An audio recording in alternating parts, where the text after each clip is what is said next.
Šorīt atnāca rudens, nepieklauvēja,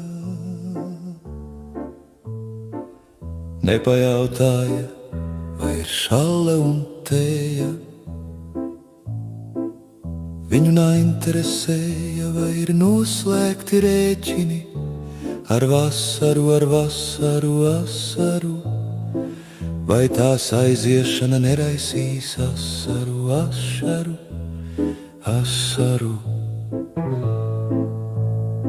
Viņš tagad zērves kāšos kārtos, grozā pildīs ābolus sārtos, ar sievu vasaru nedaudz vēl lutinās, bet tad jau ziema putinās.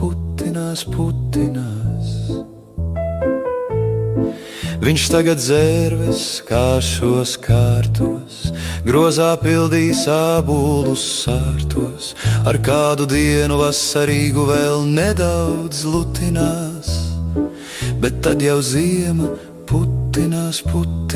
putinās.